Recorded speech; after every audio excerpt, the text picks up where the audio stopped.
Le processus électoral prend un autre virage. La CENI appelle les parties prenantes pour un cadre de concertation, objet présentation des cadres légaux sur la publication des listes des électeurs et bureaux, mais aussi d'accréditation des observateurs et des médias. Et puis à l'international, 78e Assemblée Générale de l'ONU, l'Afrique a plusieurs attentes. Celle-ci concerne des réformes dans plusieurs domaines qui tiennent aux enjeux mondiaux de l'heure. Vous aurez les détails dans ce journal. C'est la grande édition sur Géopolis Télévision. Mesdames et messieurs, bonsoir et bienvenue.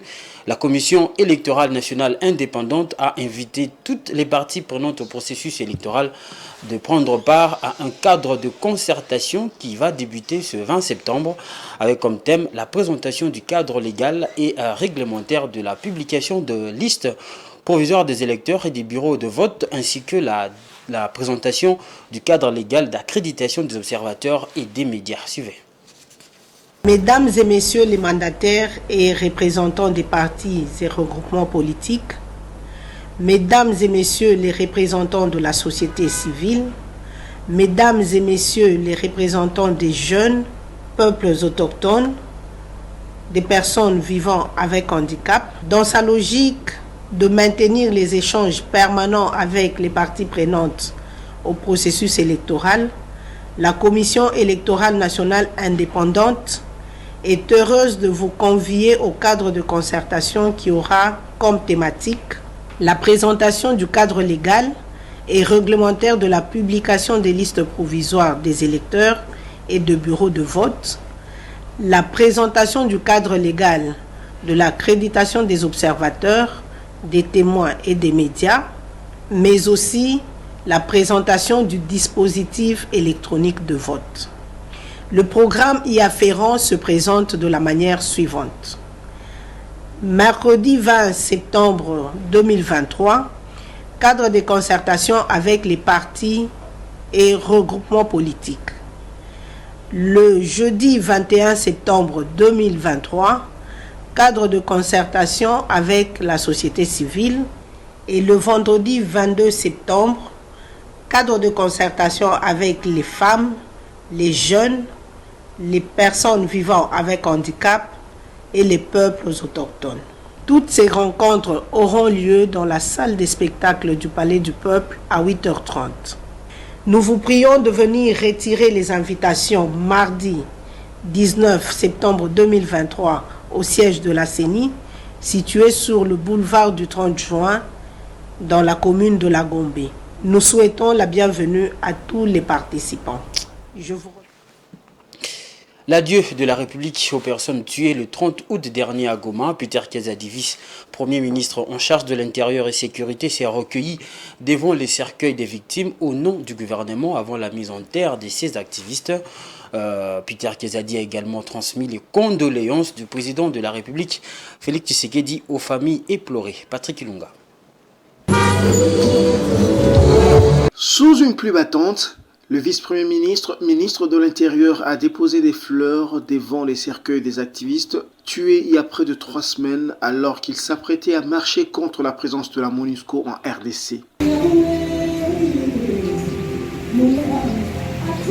Au total, 57 victimes ont été inhumées lundi à Goma dans une grosse émotion. Des familles inconsolables, venues saluer pour la dernière fois les leurs dans leur dernière demeure au cimetière Macao. Selon le vice-premier ministre, une quarantaine de familles se sont présentées sur les 57 morts et le gouvernement a pris en charge les frais funéraires. Jusque-là, on a enregistré 57 morts. Sur les 57 morts, il y a une quarantaine qui s'est manifestée et d'autres dont les familles se sont manifestées et d'autres familles ne se sont pas manifestées pour réclamer les corps. Le gouvernement a donné des cercueils, les lieux où ils vont être enterrés, disons à tous les frais funéraires, mais également une enveloppe pour leur permettre de faire les deuils de manière plus ou moins acceptable. Maître Peter Kazadi a ensuite appelé la population à la vigilance afin de ne pas se laisser manipuler. Nous sommes en train de faire face à une situation que tout le monde a condamnée. Et en même temps, je voudrais attirer l'attention de la population sur le fait que l'ennemi rwandais et juste en face de nous, il occupe certains de nos territoires. Il est en train de manipuler certains d'entre nous pour donner une autre connotation à ces drames, je répète, que nous avons eu tous à condamner. Nous devons donc nous montrer vigilants, mettre en exergue notre appartenance à la République démocratique du Congo en tant que peuple, sauvegarder ce qui est essentiel, et c'est ce qui est essentiel ici, c'est notre territoire. L'épisode douloureux se poursuit dans son volet de procès. Selon les autorités congolaises, les audiences vont se poursuivre en vue de punir les coupables du carnage de Goma. Nous disons paix aux âmes des personnes décédées. Le gouvernement de la République démocratique du Congo a débloqué une somme de 10 millions de dollars américains pour les leasing des 2 avions afin de relancer la compagnie aérienne nationale Congo Airways en difficulté depuis plusieurs mois. L'annonce a été faite par le ministre national de Transport, Voies de communication et des enclavements, Marc Ekila, qui précise que cette somme va également servir à d'autres acquisitions. Le détail avec Dieudonné Bonali. C'est depuis lundi 18 septembre que la compagnie aérienne nationale Congo Airways a suspendu toutes ses activités pour des raisons de maintenance de sa flotte constituée de 3 avions, dont 2 opérationnels, un Airbus A320 et 2 Ki 400, dont un qui est, pour des raisons techniques, cloué au sol et un autre en maintenance à Malte. La direction générale de cette entreprise publique avait sollicité une somme de 14 millions de dollars américains pour remplacer les 2 moteurs sur chaque avion. 28 millions en tout pour les 2 appareils, alors que 33 millions de dollars américains sont nécessaires pour relancer complètement les 3 appareils à maintenance. Maintenant, ce que nous avons fait, nous avons cherché sur le marché des moteurs qui ont le cycle, plus ou moins les mêmes cycles que les moteurs qui étaient placés sur les avions au moment de la création de la compagnie. Donc plus ou moins 5000 à 6000 heures de cycle. Et ces moteurs sont disponibles. Nous avons fait des démarches en parallèle pour pouvoir les avoir et ça nous permettra d'avoir très rapidement, au bout de 2 semaines, le premier Airbus, si bien sûr tout suit en matière de finances. Ça veut dire? C'est-à-dire que si c'est combien qui ont été, c'est 14 millions de dollars. Donc il y a 14 millions de dollars, mais si vous allez pour des moteurs neufs d'usine, ça douille autour de 10-12 millions de dollars. Sur les 33 millions sollicités pour relancer la compagnie nationale, le gouvernement de la République a libéré dans un premier temps que 10 millions de dollars américains. Les 23 autres millions suivront après le montage financier. Mais combien coûte un avion neuf? Un avion d'occasion aujourd'hui, comme celui-là, dans ces plages-là, autour de 24-25 millions de dollars. Donc si on sacrifie 2 avions aujourd'hui, on peut avoir un avion, ce qui serait pas l'idéal. Aujourd'hui, un avion, un Airbus 320 tournerait dans les 55 millions de dollars. Depuis la suspension des activités de Congo Airways, son concurrent privé est resté le seul maître à bord. Une situation de quasi-monopole qui a occasionné la hausse des prix des billets d'avion sur toutes les destinations. Malgré cette hausse, sa clientèle dénonce des annulations répétitives, des vols sans prise en charge des passagers comme l'exige la réglementation internationale. Des décollages et arrivées tardifs sont aussi notés. Sans chemin de fer et par extension, sans infrastructure de transport multimodal, le Congo ne vaudra pas un penny, disait Harry Morton Stanley.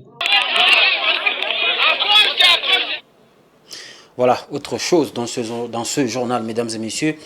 Le système d'enseignement supérieur et universitaire congolais va devoir désormais compter avec l'école franco-congolaise des hautes études en santé publique, un fruit d'un partenariat entre l'université protestante au Congo et l'université Paris-Séclaye. Ce mardi, c'était l'inauguration à Kinshasa de cette école qui offre une double diplomation en marge de la rentrée académique 2023-2024, une cérémonie qui a mis ensemble les officiels congolais et français, mais aussi les académiques des 2 universités. Et les apprenants de cette école étaient aussi de la partie. Suivez.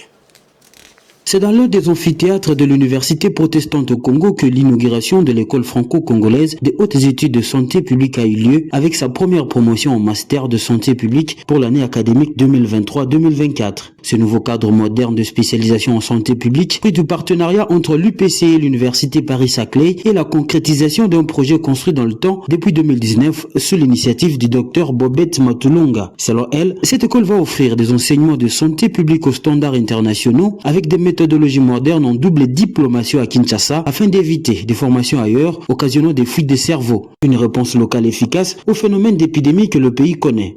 Franco-congolaise des hautes études en santé publique que nous inaugurons aujourd'hui va donc proposer une formation de santé publique de niveau master en double diplomation et un doctorat en co-encadrement entre nos deux établissements.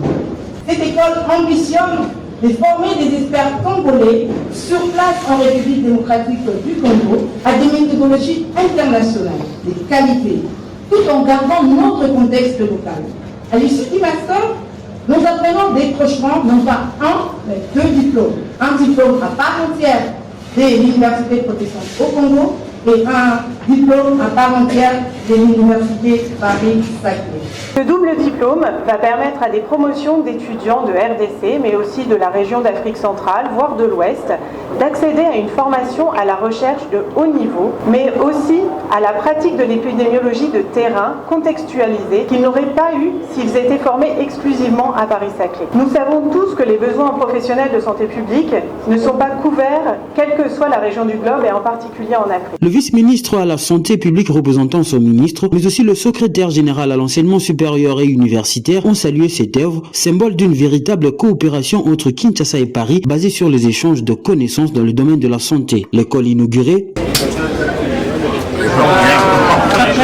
Les étudiants ont donc droit d'apprendre dans un cadre approprié. D'autres séminaires seront organisés en France avec les enseignants des deux pays. L'ambition reste aussi de ressortir des projets de thèse qui seront co-encadrés par les deux universités. C'est un partenariat fructueux entre l'Université protestante au Congo et l'Université Paris-Saclay qui donne toutes ses couleurs et que la cérémonie de l'inauguration de l'école franco-congolaise des hautes études de santé publique a tenu toutes ses promesses. Et puis, depuis quelques jours, une vague de vidéos circulant sur les réseaux sociaux ayant pour sujet principal les Brazilian Butt Lift, en abrégé BBL, qui est une intervention de chirurgie esthétique qui sculpte toute la silhouette. Un phénomène qui prend de plus en plus l'ampleur avec les influenceuses sur les réseaux sociaux qui signent des partenariats pour promouvoir des chirurgiens plastiques et leur attirent de la clientèle. Les plus amples détails dans ce reportage signé Rachel Misenga Stanisamba. Un phénomène qui prend de plus en plus de l'ampleur avec les influenceuses et tiktokeuses. La chirurgie esthétique Brazilian Butt Lift, en abrégé BBL, qui consiste à prélever la graisse sur certaines parties du corps pour les greffer dans d'autres. Les coûts de cette intervention chirurgicale varient entre 5 000 et 30 000 euros. Une fourchette des prix qui varie selon le besoin de chacun, la qualité des services de l'opération, ainsi que la renommée du chirurgien qui pratique l'intervention. Un groupe d'influenceuses font la promotion de cette opération chirurgicale sous prétexte qu'il permettrait aux jeunes femmes de perdre tout leur complexe. Un avis qui n'est pas partagé par tous. Moi, si, il faut comprendre qu'un Zambé denga sali, il faut s'en marquer. Et ça, c'est que oya libumunene, oya simamunene, ça veut dire quoi? Pour la raison, mi susu ba komo balelo ke, c'est na simamunene na kozwa libala. Soki na libumunene to na bimba, libale oya mbango, non? Il a pona bongo te. Il a péché. Biso ba fille toza sur la confiance na biso tozaki. Moninga komona moninga za munene aza na taille na ye normal. Yo biso préférer comme lokola ye ndenga zali. Donc confiance na yo moko za na moto mindimela te oyo zali. Donc ça posa influencer na biloko moko boya ba taille wana. Oyo sala ngo parce que c'est pesa mobali, c'est pesa public. Donc oyo sana ka yo mto sigi ba conséquences na avenir. Oza na cancer donc ça le mois bientôt. Opération qui ne demeure sans danger. Joint par téléphone, le docteur Trésor Mbouye répond. Dans tout le procédé ou soit dans toutes les interventions, il peut y avoir des inconvénients liés à cette intervention. Et parmi les inconvénients, on peut avoir des cicatrices disgracieuses. Il y a des cicatrices, quand je dis disgracieuses, c'est-à-dire que des cicatrices qui ne sont pas esthétiques, qui ne sont pas beaux à voir. Donc, parmi d'autres inconvénients, je peux dire que après cette intervention, ça ne permet pas à la personne qu'on vient d'intervenir chez lui ou soit chez elle, de s'asseoir directement sur la hanche. Il faut mettre des coussins, même pendant 7 heures pour que le corps ou soit l'organisme puisse un peu s'adapter à ce qui venait d'être fait. Bon, savoir si cette intervention qui est autorisée ici au Congo, là je peux vous dire ça dépend d'une personne à une autre. Mais vous savez, au Congo, on a quand même un manque de matériel, parce que pour réaliser ce genre d'intervention aussi, il faut du matériel. Et on a un manque de matériel, et puis c'est une spécialité à part entière. Et pour le faire, il faut qu'il y ait des gens formés pour ça. Vigilance oblige, tout ce qui brille sur TikTok, Instagram, Facebook n'est pas à copier forcément. La meilleure façon de surmonter ces complexes est de les accepter. Voilà, c'était le reportage de Rachel Misenga et Giscard Ntamba et non Stani Samba. En sport, les léopards dames de la République démocratique du Congo ont débuté le rassemblement depuis le lundi 18 septembre dernier dans la soirée à Kinshasa en vue de préparer à la rencontre de ce vendredi 22 septembre prochain au Stade des Martyrs face au Bénin. Cette rencontre compte pour le premier tour des éliminatoires de la CAN féminine Maroc 2024. Blaise Kouzola. C'est le début du rassemblement pour les Léopards dames en prévision du match de ce vendredi 22 septembre 2023 face au Bénin. 10 joueuses sur le 24 convoquées sont déjà dans la tanière. Voici donc la liste des Léopards convoqués. Au poste de gardien de but, on retrouve Fideline Ngoyi et Brigitte Ngamita. Défenseuses, Béni Koubiena, Alphonsine Kapinga, Yvonne Obonga, Bélange Voukoulou et Emeraude Mawanda. Au milieu de terrain, Béatrice Apenjo, Sariv Badiambila, Isabelle Nsamp, Déborah Boleki, Justine Boussou, Fallon Pambani, Marlène Kassage, Nicole Rema et Eugénie Kanengele. Comme attaquante, il y aura Déborah Ngalula, Esther Dikichacha, Naomi Kabakaba, Ruth Kipoy, Grace Fwamba, Merveille Kanjinga et Isabelle Diakese. Notons par ailleurs qu'une séance d'entraînement a eu lieu ce mardi dans la soirée au Stade de Martyrs. Ces deux rencontres en aller-retour face au Bénin comptent pour le premier tour des éliminatoires de la CAN féminine Maroc 2024. Mesdames et messieurs, vous informer, c'est aussi avec la page internationale. Maintenant, nous allons suivre l'actualité au-delà de nos frontières.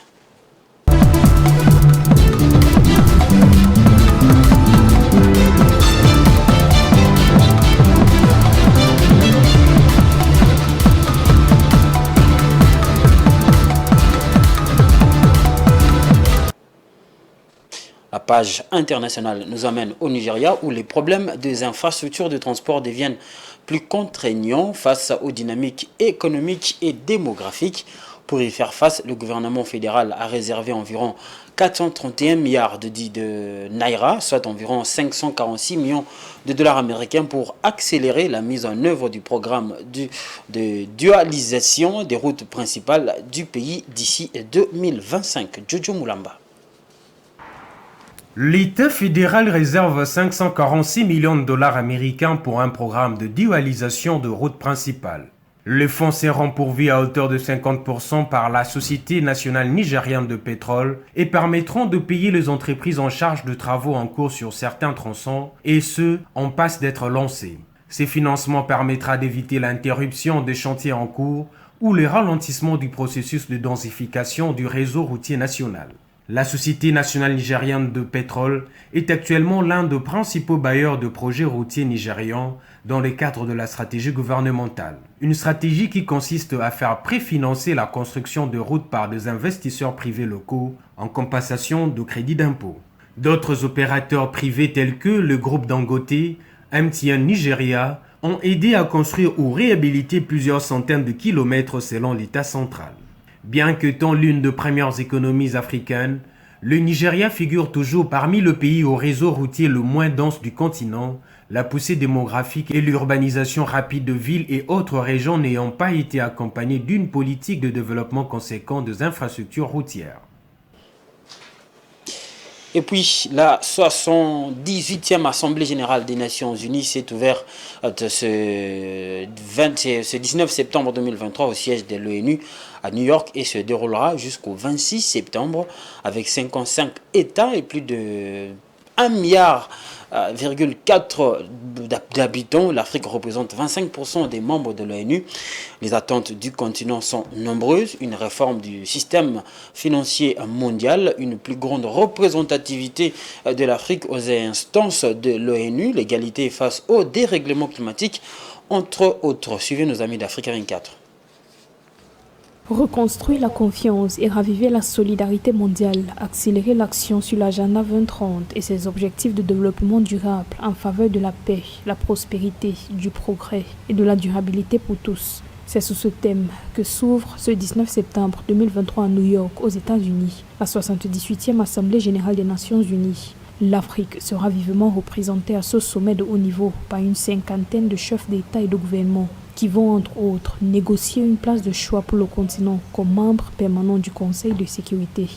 L'Afrique doit pouvoir batailler dur pour tirer profit de ce débat général. Parce qu'il n'est pas normal que 54 pays réunis avec une organisation comme l'Union africaine ne peut pas avoir un siège permanent au sein du Conseil de sécurité de l'ONU. Gouvernance mondiale, crise climatique, changement anticonstitutionnel de gouvernement, droits de l'homme, conflits, éradication de la pauvreté, financement du développement, sécurité alimentaire, amélioration des systèmes de santé, impact de la crise russo-ukrainienne, consolidation des partenariats, sanctions occidentales sont entre autres quelques défis mondiaux pressants qui seront abordés lors de ces assises. Les attentes de l'Afrique sont nombreuses. Parmi elles, une réforme du système financier mondial, une plus grande représentativité de l'Afrique aux instances de l'ONU et l'égalité face à la riposte au dérèglement climatique.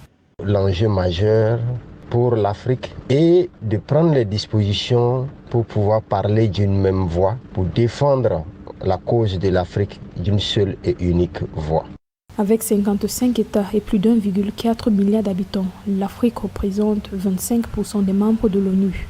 Des observateurs estiment que l'adhésion de l'Union africaine au G20 comme membre permanent représente une étape importante vers une plus grande représentativité de l'Afrique aux instances des Nations Unies. Précisons qu'en marge de la 78e Assemblée générale de l'ONU, le secrétaire général Antonio Guterres a rencontré au siège des Nations Unies le président sud-africain Cyril Ramaphosa et les dirigeants de l'Union africaine.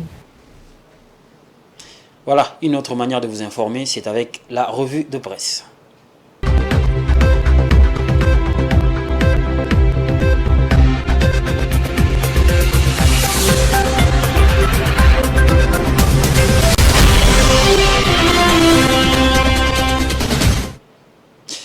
Voilà la revue de presse sur ce plateau. Je suis avec Blessit Kouzola, à qui je dis bonsoir. Bonsoir, Fiston Eleko.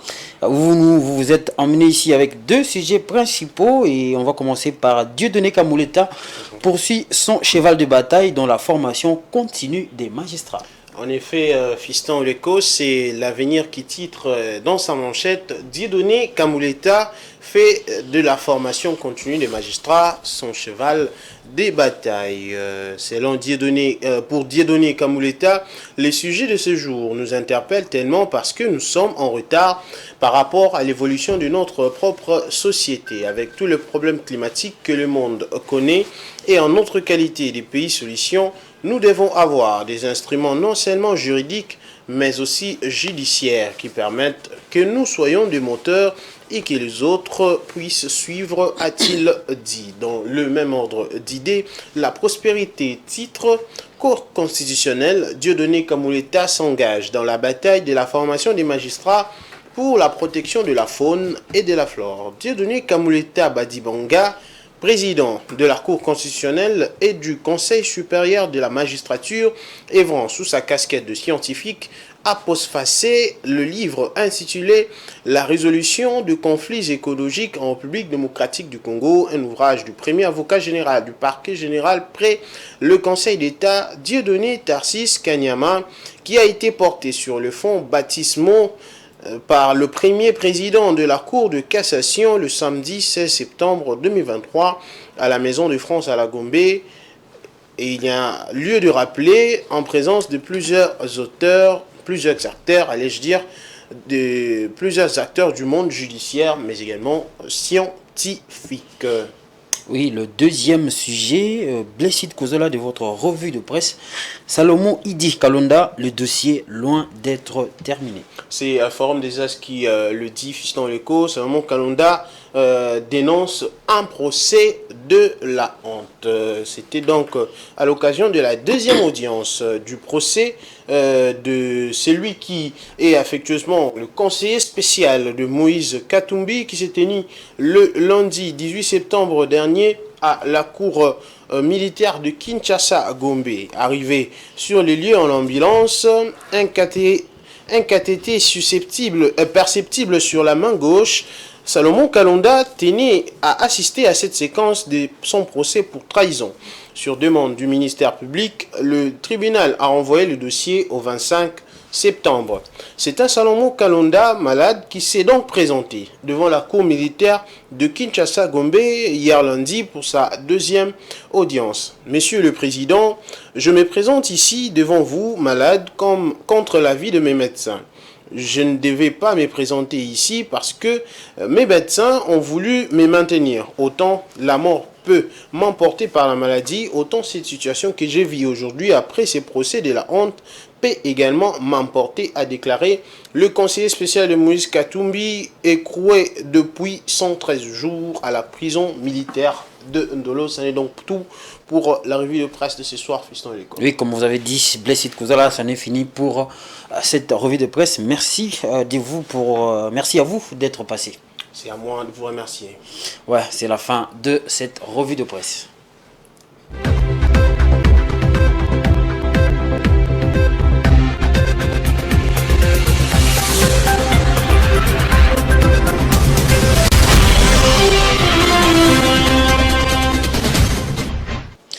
Voilà, comme vous avez constaté, nous sommes à la fin de ce journal. Mais avant de nous quitter, je vous rappelle les différents titres.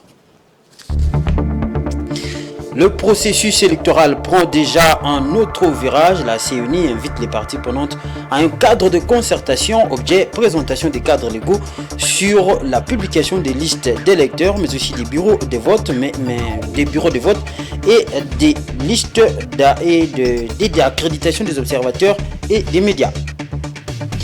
Et pour l'international, 78e Assemblée générale de l'ONU, l'Afrique a plusieurs attentes. Celle-ci concerne les réformes dans plusieurs domaines qui tiennent aux enjeux mondiaux.